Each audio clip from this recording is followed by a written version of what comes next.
Argentine Spiderman খ্যাত Julian আলভারেজকে দলে ফেরাতে প্রস্তাব পাঠাতে চলেছে ইউরোপের 4টা জায়ান্ট ক্লাব, যার মাঝে আছে 2টা ইংলিশ ক্লাবও। এই বিশ্বজয়ী ফুটবলারকে দলে ফেরাতে বড় অঙ্কের অর্থের প্রস্তাব পাঠানোর চেষ্টা করছে দলগুলো। ঠিক কী পরিমাণ মূল্যে আলভারেজকে প্রস্তাব পাঠাতে পারে ক্লাবগুলো এবং জায়ান্ট ক্লাবগুলোই বা কারা, এ নিয়ে বিস্তারিত রিপোর্ট। সময়টা একেবারেই ভালো যাচ্ছে না আর্জেন্টাইন তারকা ফরওয়ার্ড জুলিয়ান আলভারেজের। অ্যাথলেটিকো মাদ্রিদ জার্সিতে টানা গোলহীন, ভক্তরা নিরাশ।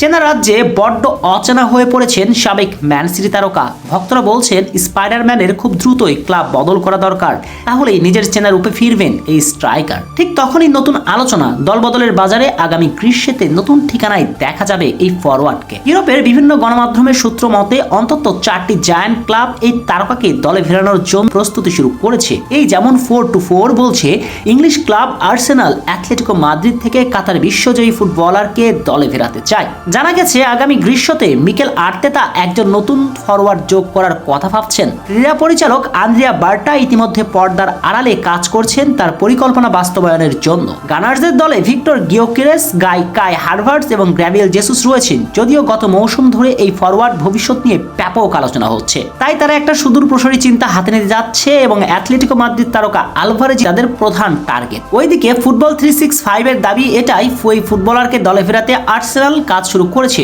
তবে শুধু গানার্সদেরই না, তাকে দলে ফেরাতে প্রস্তুতি নিচ্ছে ইংলিশ ক্লাব চেলসিও। গণমাধ্যমটির দাবি, খবরে বলা হয়েছে জুলিয়ান আলভারেজকে টপকে ম্যানচেস্টার ইউনাইটেড এবং চেলসিকে হারানোর লক্ষ্যে অ্যাথলেটিকো মাদ্রিদ দুজন খেলোয়াড়কে দলে নিতে প্রস্তুত। মেট্রোপলিটানোতে জীবনযাপনের প্রতি আলভারেজের ক্রমশ হতাশ হয়ে পড়েছেন এবং টিম টকের আমার বন্ধুরা এখন দাবি করছে যে মধ্যস্থতাকারী ফরওয়ার্ড সংকীর্ণ তালিকার ক্লাবগুলোর সাথে যোগাযোগ করছে, কারণ তিনি স্থানান্তরের চেষ্টা করছেন। অপরদিকে বার্সেলোনার প্রথম চয়েস ইংলিশ প্রিমিয়ার লিগে খেলা এই ফরওয়ার্ডের দিকেই ইউএসপিএনের একটা নতুন প্রতিবেদনে বলা হয়েছে যে বার্সেলোনা তাদের অভিজ্ঞ স্ট্রাইকারকে ছাড়াই জীবন পরিকল্পনা করছে, যদিও তার ভবিষ্যৎ বিষয়ে এখনো চূড়ান্ত সিদ্ধান্ত নেওয়া হয়নি। এই বিষয়টি মাথায় রেখে বার্সেলোনার লেভানডোভস্কির স্থলাভিষিক্ত হওয়ার জন্য 2টি নাম রেখেছে, জুলিয়ান আলভারেজ এবং দুসান ব্লাহোভিচ। আমরা আগেও 2টি নাম শুনেছি, কিন্তু ইউএসপিএন যে জোয়ান লাপোর্ত থেকে আলভারেজকে সাক্ষাৎ করার এখনো স্বপ্ন দেখছেন, কিন্তু তার দাম 100 মিলিয়ন ইউরোরও বেশি হবে, যে মূল্য চুকানো বার্সার জন্য অনেক কঠিন এবং দুঃসাধ্য। তাই বার্সা নয়, বরং এই ফুটবলারের সম্ভাব্য গন্তব্য হতে পারে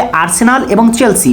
অবশ্য গুঞ্জন আছে ফরাসি ক্লাব পিএসজিও তাকে দলে নেবার জন্য আগ্রহ প্রকাশ করেছে। এখন দেখা যাক শেষ পর্যন্ত কি হয়। আলভারেজ কি আগামী মৌসুমে নতুন ঠিকানায় দেখা যেতে পারে, নাকি অ্যাথলেটিকো মাদ্রিদেই থেকে যাবেন এই ফরওয়ার্ড? এর আগে অবশ্য বিশ্বকাপ আছে এবং বিশ্বকাপে নিজের সমহিমায় ফিরতে পারলে হয়তো বড় কোনো অফারও আসবে এই তারকার জন্য। সময়টা একেবারেই ভালো যাচ্ছে না আর্জেন্টাইন তারকা ফরওয়ার্ড জুলিয়ান আলভারেজের। অ্যাথলেটিকো মাদ্রিদ জার্সিতে টানা গোলহীন, ভক্তরা নিরাশ।